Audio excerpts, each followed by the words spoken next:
आज की स्टोरी एक फैमिली की है। वो नए घर में रहने जाते हैं। देखिए नए घर में उनके साथ क्या क्या होता है।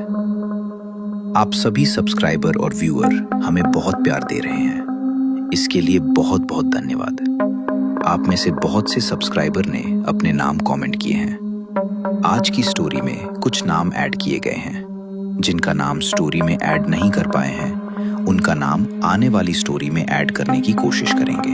अगर आप भी अपना नाम स्टोरी में चाहते हैं तो चैनल को सब्सक्राइब करें और प्यारे मैसेज के साथ अपना नाम कमेंट करें। चलिए शुरू करते हैं आज की स्टोरी।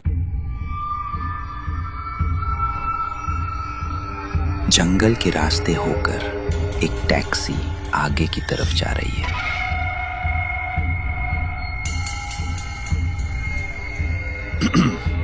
साहब, आप जिस घर में जा रहे हो वो घर मतलब कई सालों से खाली पड़ा है। हाँ पता है, पुराना घर है, लेकिन दाम एकदम सही मिला है। साहब, दाम इसलिए सही है क्योंकि वहां कोई रहना ही नहीं चाहता। सुना है कई साल पहले एक औरत ने उस घर में फांसी लगा ली थी। उसके बाद से उसकी आत्मा। अरे भाई, ये सब गांव की बेमतलब की कहानियां हैं। आत्मा वात्मा जैसा कुछ नहीं होता। मम्मी, वहाँ सच में भूत है क्या? नहीं बेटा, कोई भूत नहीं होता।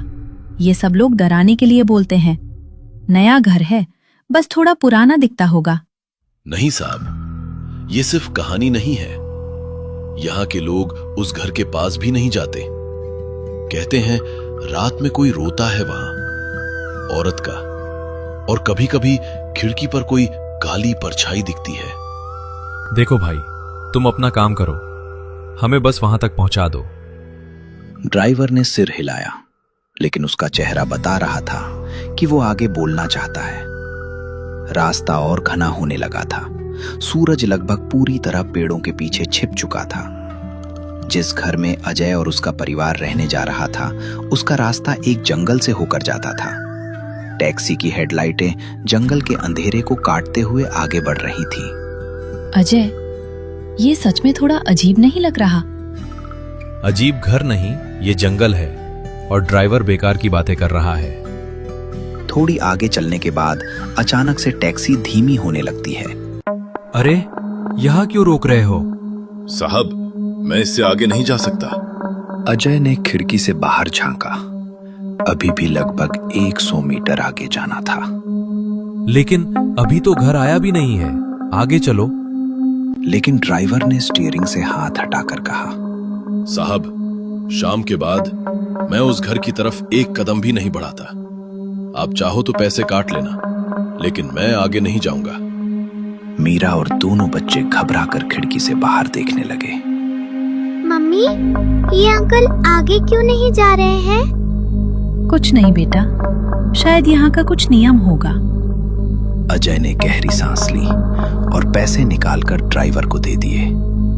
ठीक है, आगे हम खुद चले जाएंगे। तुम इतना डरते क्यों हो? ड्राइवर ने पैसे तो ले लिए, पर उसके होंठ कांप रहे थे। साहब, आप लोग यहाँ नए हो, इसलिए बोल रहा हूं। उस घर की रातें अच्छी नहीं होती। अगर वापस जाना हो तो अभी चले जाओ। रात होने पर फिर कोई नहीं बचता वहां। मीरा का चेहरा पीला पड़ गया। अजय ने बात टालने की कोशिश की। ठीक है, जो सोचना था सोच लिया, अब आप जाइए। ड्राइवर बड़बड़ाता हुआ कार मोड़ने लगा। भगवान आप लोगों को सुरक्षित रखे, खासकर बच्चों को। ये कहते हुए वो तेजी से अंधेरे रास्ते में गायब हो गया। अब सड़क पर सिर्फ अजय और उसका परिवार थे। कहीं कोई आवाज नहीं, बस रात की आवाज। अजय, क्या हमें ये घर लेना चाहिए था? मुझे बहुत डर लग रहा है। डरने की कोई बात नहीं है। लोग पुराने घरों को लेकर हमेशा कहानियां बना लेते हैं। चलो चलते हैं। चारों आगे की तरफ जाने लगे। हवा तेज होने लगी। पापा, यहाँ बहुत डर लग रहा है। मैं हूं ना, कुछ नहीं होगा। लेकिन उसकी खुद की आंखें भी चारों तरफ घूम रही थी। पेड़ों के पीछे कुछ हिल रहा था या सिर्फ हवा थी, इसका पता लगाना मुश्किल था।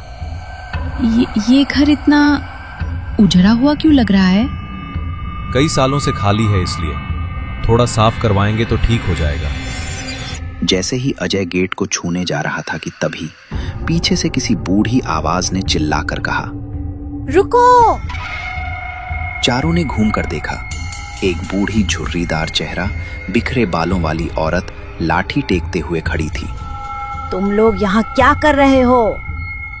मैंने ये घर खरीदा है और अब हम लोग यहाँ रहने आए हैं। बूढ़ी औरत की आंखों में ऐसा डर था मानो उसने खुद कोई खौफनाक चीज देखी हो।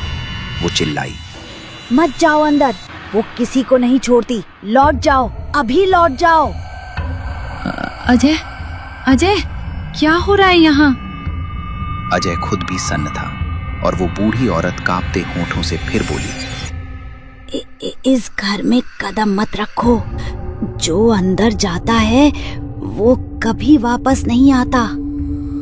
अजय घबरा गया लेकिन सख्त आवाज में बोला, कौन कौन नहीं छोड़ती? आप क्या बोल रही हैं?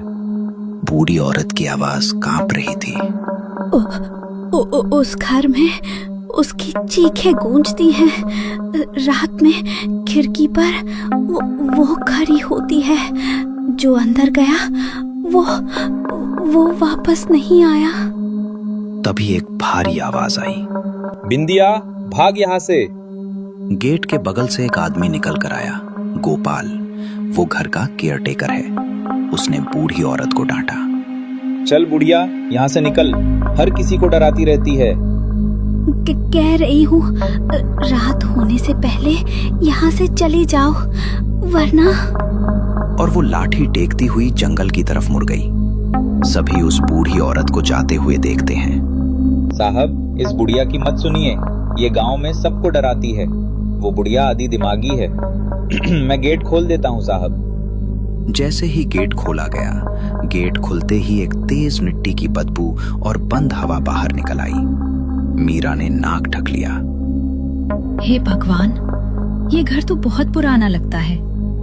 खाली रहा है ना मैडम, चलिए अंदर। चारों गेट के अंदर गए। जैसे जैसे वे घर के पास पहुंचे, घर की हालत और भयानक लगने लगी। दीवारों पर काई, जगह जगह गहरे दाग, टूटी खिड़कियां और जाले। मम्मी, ये घर अच्छा नहीं लग रहा। मीरा भी डरी थी, पर बच्चों के लिए मुस्कुराने की कोशिश की। साफ हो जाएगा बेटा तो अच्छा लगेगा। घर का लकड़ी का दरवाजा भी जंग लगा था। गोपाल ने उसे धक्का देकर खोला। अंदर धूल का बादल उड़ा, जैसे कई सालों से किसी ने कदम ना रखा हो। अंदर आइए साहब, थोड़ा धूल है, कल सफाई करवा देंगे। अजय ने चारों तरफ नजर दौड़ाई। दीवारों पर जाले फैले हुए थे। ये घर काफी समय से बंद रहा है क्या? हाँ साहब, 10-12 साल से। क्या इतने दिनों से बंद है? किसी को पसंद नहीं आया शायद, जगह सुनसान है ना। अजय, मुझे अच्छा नहीं लग रहा, कुछ तो अजीब है यहाँ। अजय ने बच्चों की तरफ देखकर मीरा को चुप रहने का इशारा किया। गोपाल सीढ़ियों की तरफ बढ़ा। साहब, आपका कमरा ऊपर है, सामान लेते आइए। सभी ऊपर चले गए। गोपाल ने बैग उनके कमरे में रख दिए। साहब, आप लोग अपना सामान ठीक तरीके से रख लीजिए, तब तक मैं खाने का कुछ इंतजाम करता हूँ। गोपाल चला गया। अजय और मीरा को पूरे घर को साफ करना था, इसलिए उन्होंने कमरे से शुरुआत की और वे लोग तुरंत ही काम पर लग गए। थोड़ी ही देर में उन्होंने अपने कमरे को साफ कर लिया और सारा सामान व्यवस्थित तरीके से रख लिया। इधर गोपाल ने खाना लगा दिया। उसने आवाज लगाई, साहब नीचे आ जाइए, खाना लगा दिया है। सभी लोग नीचे आ गए। गोपाल ने सभी को खाना परोसा। खाना बहुत ही स्वादिष्ट बना था। सभी लोग खाना खाने लगे। खाते खाते अजय ने गोपाल से उन अफवाहों के बारे में पूछा। गोपाल, खाना तो बहुत ही स्वादिष्ट बनाया है। अच्छा गोपाल, एक बात बताओ, हाँ पूछिए साहब। ड्राइवर और वो बूढ़ी औरत इस घर के बारे में अजीब बातें क्यों कर रहे थे? क्या साहब, आप भी इन लोगों की बातों में आ गए? अगर कई लोग इस घर के बारे में ऐसी बातें कर रहे हों तो कुछ तो होगा ना। गोपाल ने राघव की बात टालते हुए कहा। अरे साहब कुछ नहीं, ये घर सुनसान जगह पर है, इसलिए कोई रहने की हिम्मत नहीं कर पाता है, तो लोग ऐसी बातें बनाते हैं। चलिए साहब, बहुत देर हो गई है, आप लोग आराम करिए। जब सब खाना खा लेते हैं तो गोपाल उन्हें कमरे तक छोड़ने जाता है। राघव ने देखा कि उसके कमरे के पास एक और भी कमरा था जिस पर बहुत बड़ा सा ताला लटक रहा था। अजय ने गोपाल से पूछा, गोपाल, ये कमरा बंद क्यों है? गोपाल कुछ पल के लिए चुप हो गया। उसने निगाहें फेर ली। साहब बस बंद है, बहुत सालों से। पर क्यों? कोई तो वजह होगी जो ये ऐसे बंद है। गोपाल ने होंठ दबाए, फिर हल्की सी हंसी हंसकर बोला, साहब मैं भी नया आया हूँ, मुझे ठीक से नहीं पता, लेकिन एक सलाह दूं? अजय ने सिर हिलाया। गोपाल की आवाज अचानक गंभीर हो गई। इस कमरे को कभी भी मत खोलना और जितना हो सके इससे दूर ही रहना। अजय चुप हो गया। कमरे के दरवाजे पर काले निशान थे, जैसे किसी ने नाखून से खरोंचा हो। अजय, क्या इस कमरे में कोई रहता था? मैडम बस रात में इस तरफ मत आना, और अगर कोई आवाज आए तो समझना हवा होगी। गोपाल कह तो रहा था हवा, लेकिन उसका चेहरा बता रहा था कि बातें कुछ और ही हैं। अजय को पहली बार एहसास हुआ, ये घर आम घर नहीं है। और धीरे धीरे पहली रात उन्हें वो सच दिखाने वाली थी जो इस घर ने सालों से छुपा रखा था। शाम गहराई चुकी थी। घर का बाहर का हिस्सा बिल्कुल अंधेरे में डूबा हुआ था। जंगल की काली छाया जैसे घर को निगल रही हो। अंदर अजय, मीरा और बच्चे सामान खोलने में लगे हुए थे। मीरा ने बैग को टेबल पर रखा और मुड़ी। कव्या, इधर आओ, ये कपड़े रख दो। लेकिन कव्या का कोई जवाब नहीं आता है। मीरा ने फिर आवाज लगाई, कव्या बेटा। कव्या कहाँ है? अभी तो यहीं थी। आरव ने डरते हुए कहा, दीदी मुझे पता नहीं, वो अचानक कमरे से बाहर चली गई थी। अजय की भौहें चढ़ गईं। नया घर, घना जंगल और इस समय बच्ची गायब। उसने तेज आवाज में पुकारा, कव्या, बाहर मत जाना, समझी तुम? आवाज दो। पूरा घर खामोश था। मीरा का दिल धड़कने लगा। अजय, कहीं बाहर तो नहीं चली गई? नहीं, इतनी हिम्मत नहीं है उसकी, घर में ही होगी। अजय ने हर कमरे में झांका, दरवाजे खोले, खिड़कियां देखी, पर काव्या कहीं नहीं दिखी। अचानक कहीं बहुत हल्की सी सिसकी सुनाई दी।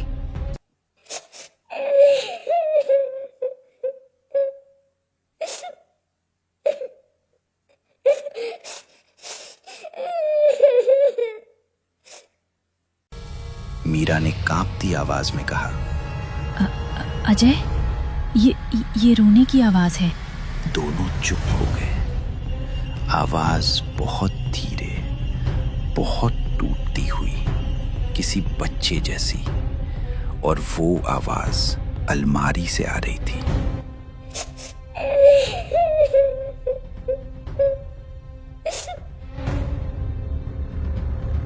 अजय धीरे धीरे अलमारी के पास गया। मीरा उसके पीछे पीछे चल रही थी। अलमारी बिल्कुल बंद थी, पर अंदर से रोने की आवाज साफ आ रही थी। अजय ने झटका देते हुए दरवाजा खोला और देखा कि कव्या अंदर बैठी थी, घुटनों को पकड़कर, सिर नीचे किए हुए। उसकी सांसें तेज थीं और पूरा शरीर कांप रहा था। कव्या, बेटा तुम यहाँ क्या कर रही थी? बोलो। कव्या ने कोई जवाब नहीं दिया। उसकी बड़ी बड़ी आंखें बस एक ही दिशा में घूर रही थी, अलमारी के पीछे वाले अंधेरे कोने की तरफ। कव्या यहां क्यों छुपी थी? किसने दरवाजा बंद किया? कव्या ने धीरे से सिर झटका। नहीं। कव्या, बेटा, किसे देखा था बेटा? कव्या ने होंठ खोले पर आवाज नहीं निकली। बस एक शब्द, बहुत धीमे। वो मीरा के रोंगटे खड़े हो गए। सब जल्दी से अपने कमरे में आ गए।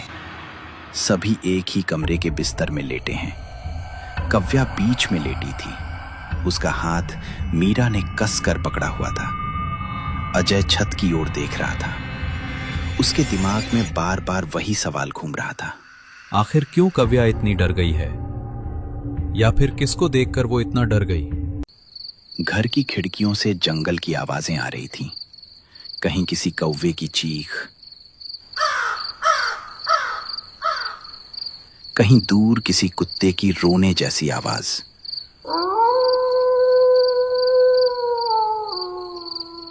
अजय ने खुद को समझाया, कुछ नहीं है, बस नया घर है, बच्चे घबरा जाते हैं। रात में मीरा की नींद बार बार टूट रही थी। रात के लगभग 2 बजे उसने एक आवाज सुनी, बहुत हल्की, बहुत धीमी, किसी बच्चे के रोने की आवाज।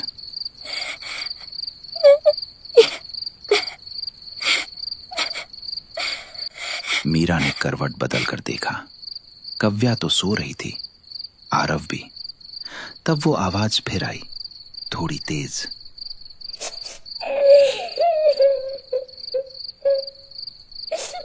मीरा का दिल धक से रह गया। वो उठकर बैठ गई। अजय, अजय, सुनो। अजय सोया हुआ था। आवाज फिर आई, इस बार एकदम साफ, किसी छोटे बच्चे की सिसकियां।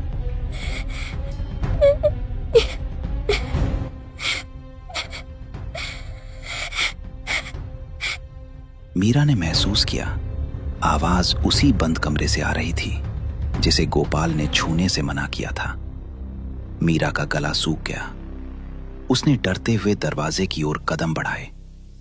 बंद कमरा, उसी पर बड़ा ताला लगा था, पर ताला इस समय खुला था। मीरा की सांस अटक गई।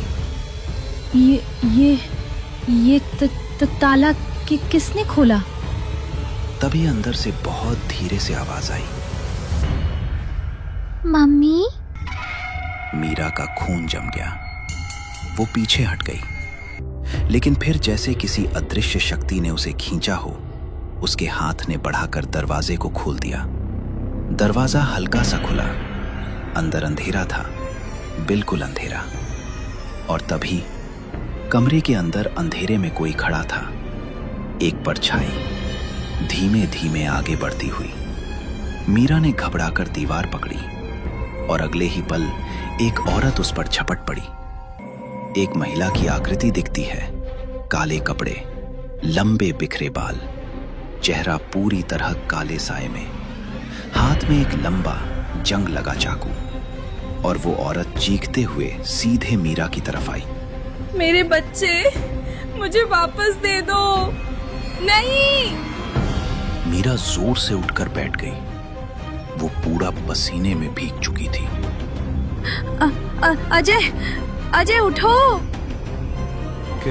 क्या हुआ? कोई बुरा सपना देखा क्या? अजय, बंद कमरे में कोई है, कोई है। अजय ने उसे शांत करने की कोशिश की। मीरा, बस बुरा सपना होगा, कोई नहीं है, कोई नहीं है वहां। नहीं अजय, मैंने सुना था कोई बच्चा रो रहा था, कोई औरत, कोई मेरे पास आ रही थी। अजय कुछ बोलने ही वाला था कि अचानक उस बंद कमरे के दरवाजे पर अंदर से 3 बार जोर से ठक ठक ठक हुई। मीरा चीख उठी। अजय भी कांप गया। दोनों दरवाजे को देखते रह गए और फिर अंदर से एक धीमी हल्की सी आवाज आई। कोई है? मेरी मदद करो। कुछ देर बाद कोई आवाज नहीं आई। कोई नहीं है मीरा। लगता है कि हम लोगों को ड्राइवर और उस बूढ़ी औरत की बातों के वजह से वहम हो रहा है। चलो सोते हैं, बहुत रात हो गई है। अजय और मीरा लेट जाते हैं, पर दोनों को ही नींद नहीं आती है। सुबह की हल्की धूप घर की टूटी खिड़कियों से अंदर घुस रही थी। रात के खौफ के बाद ये रोशनी किसी राहत जैसी लग रही थी। मीरा घर की सफाई में लग गई। अजय ड्यूटी चला गया था। बच्चे ऊपर खेल रहे थे और गोपाल भी आ गया था। सफाई करते करते मीरा की नजर एक पुराने ड्रॉर पर पड़ी। उस ड्रॉर के ऊपर एक फटी हुई ब्लैक एंड व्हाइट तस्वीर पड़ी थी। एक औरत, काफी सुंदर, और उसकी गोद में एक छोटा बच्चा। उसने गोपाल से पूछा, गोपाल, ये कौन है? ये किसकी फोटो है? गोपाल पास में सफाई कर रहा था। गोपाल, ये फोटो देखो, कौन है ये? गोपाल ने एक नजर तस्वीर पर डाली और तुरंत नजर हटा ली। पता नहीं मालिकिन, पुरानी तस्वीर होगी, रहने दीजिए। उसके चेहरे पर एक पल को घबराहट आई थी, पर उसने तुरंत छुपा ली। मीरा ने ध्यान से फोटो को पोंछा और वापस वहीं रख दिया। लेकिन तस्वीर ने उसके मन में एक अजीब सा बोझ डाल दिया था, जैसे कोई उसे घूर रहा हो। सफाई करते समय गोपाल के साथ एक छोटा बच्चा भी आया था, लगभग 2 साल का, गोरा सा, बड़े बड़े आंखों वाला और बेहद चुप। वो कभी फर्श पर बैठ जाता, कभी खिलौना उठाकर देखता, कभी बिना आवाज किए किसी कोने को घूरता। गोपाल, ये तुम्हारा बेटा है? गोपाल चौंक गया। नहीं मेम साहब, ये तो पड़ोस के घर के यहाँ रहता है। मैं इसे लाया ताकि ये यहाँ खेल ले। मीरा ने ध्यान दिया। बच्चा कभी मुस्कुराता नहीं था, बस चुपचाप चलता और अक्सर उस बंद कमरे की तरफ जाता। मीरा उसे बार बार रोक लेती। शाम होने तक पूरा घर काफी साफ हो चुका था। अजय लौट आया था। सबने साथ बैठकर खाना खाया। साहब, अब मैं चलता हूँ, कल आऊंगा। रात में ज्यादा ना घूमिएगा, आसपास जंगल है।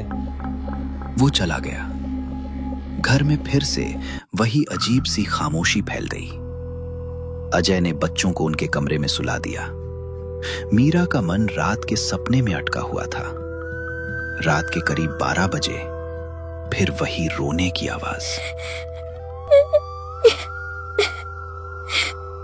मीरा बिस्तर पर सीधी उठ गई। अजय, सुनो। फिर से? मीरा, ये तुम्हारा वहम? तभी अचानक से रोने की आवाज और तेज हुई।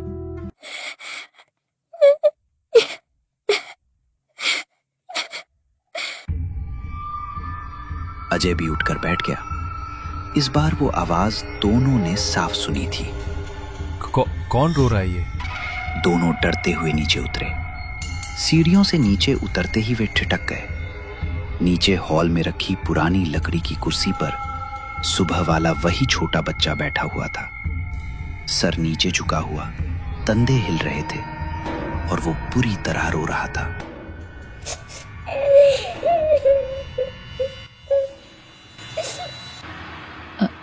अजय, गोपाल इसे यहाँ क्यों छोड़ गया है? वो कभी ऐसा नहीं कर सकता। अजय ने धीरे धीरे आगे बढ़कर बच्चे को गले से लगाया। बेटा, क्यों रो रहे हो? चलो ऊपर आओ। बच्चा कुछ नहीं बोला, बस अजय की छाती से चिपक गया। वे उसे ऊपर ले गए और अपने कमरे में लिटा दिया। बच्चा लेटते ही आंखें बंद करके सो गया, जैसे बिल्कुल थक गया हो।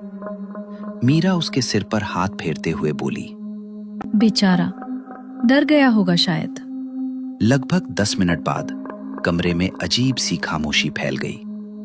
मीरा ने सोचा शायद अब सब ठीक है, लेकिन तभी मीरा, बच्चा कहाँ गया? मीरा चौंक कर उठ बैठी। बिस्तर खाली था, बच्चा वहां नहीं था और दरवाजा भी बंद था। अजय, वो तो ठीक यही था। कहाँ चला गया? नीचे से फिर वही रोने की आवाज आई।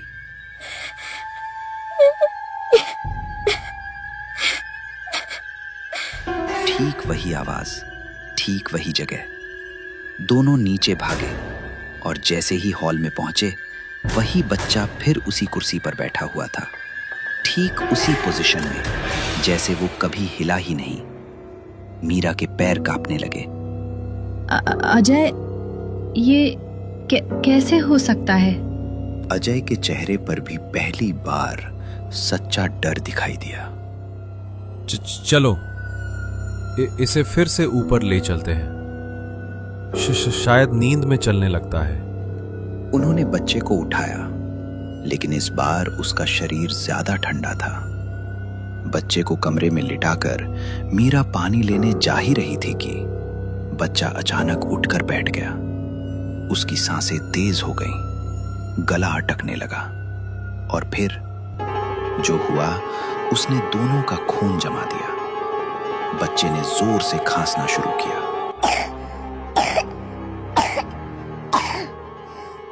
अजय ने उसे पकड़ने की कोशिश की, पर अगले ही सेकंड बच्चा लगातार खून की उल्टियां करने लगा।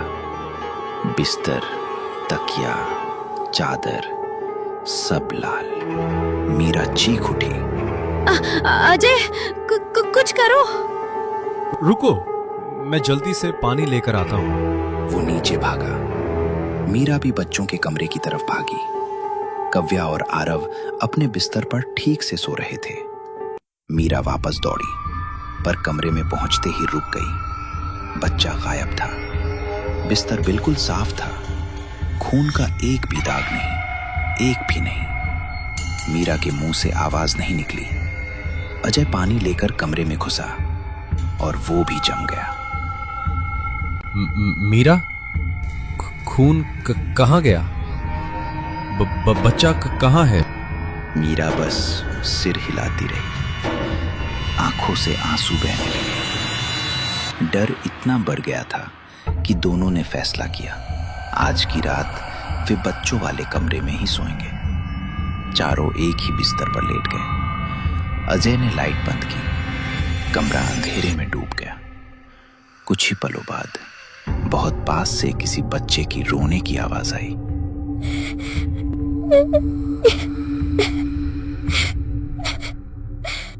उन्हें समझ नहीं आया, ये आवाज कमरे के अंदर से थी या दीवारों के पीछे से या उनके बिल्कुल पास से।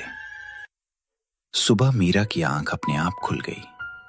कुछ पल तक उसे याद ही नहीं आया कि रात को क्या हुआ था। फिर अचानक उसके सीने में एक झटका सा लगा। उसे बच्चे का रोना, खून सब याद आ गया। मीरा ने घबरा कर अपने आसपास देखा और फिर वह फटी आंखों से बिस्तर को घूरती रह गई। बिस्तर बिल्कुल साफ था। चादर सफेद, ना किसी दाग के। तकिया बिल्कुल सीधा रखा हुआ, जैसे रात को कुछ हुआ ही ना हो। मीरा की सांसें अटक गईं। उसी समय अजय भी जाग गया। उसने भी चारों ओर देखा और भौहें सिकोड़ते हुए बोला, ये कैसे हो सकता है? रात को यहां? अजय, क्या ये सब हमने सपना देखा था? अजय चुप रहा। वो जानता था ये सपना नहीं था। वो खून उसने अपनी आंखों से देखा था। वो बच्चा उसके हाथों में था। उसकी सांसें उसने महसूस की थी। अजय ने गहरी सांस ली। मीरा, ये सपना नहीं था कि किसी भी तरह रात में कुछ हुआ था और किसी ने सब साफ कर दिया। मीरा का गला सूख गया। कभी कभी चुप्पी भी खौफ से ज्यादा डरावनी होती है। वे दोनों नीचे उतरे। गोपाल पहले से काम कर रहा था, जैसे हर सुबह की तरह बिल्कुल सामान्य। अजय बिना समय गवाए उसके पास पहुंचा। गोपाल, एक बात का जवाब दो। गोपाल मुड़ा, थोड़ा घबराया हुआ दिखाई दे रहा था। जी साहब। कल जो बच्चा तुम साथ लाए थे वो कहाँ है? कौन सा बच्चा साहब? वही छोटा सो बच्चा 2 साल का जो कल यहीं खेल रहा था। साहब मैं कसम खाता हूँ, मैं कल किसी बच्चे को नहीं लाया था। मीरा पास खड़ी थी। उसका चेहरा पीला पड़ चुका था।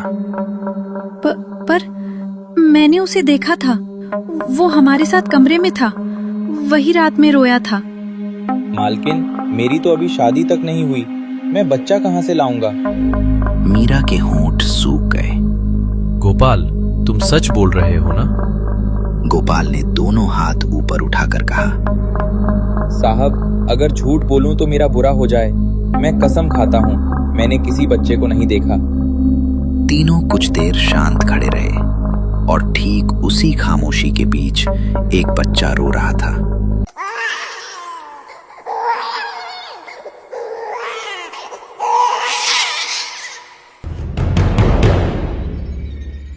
लेकिन यह आवाज पिछली रातों से अलग थी, ज्यादा तेज, ज्यादा साफ और ज्यादा पास। मीरा का दिल धड़क उठा। अजय, ये आवाज बाहर से नहीं आ रही। गोपाल भी डर गया। उसने एक कदम पीछे लिया।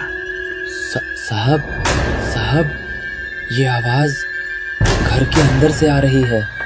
आवाज फिर आई, इस बार दीवारों को चीरती हुई।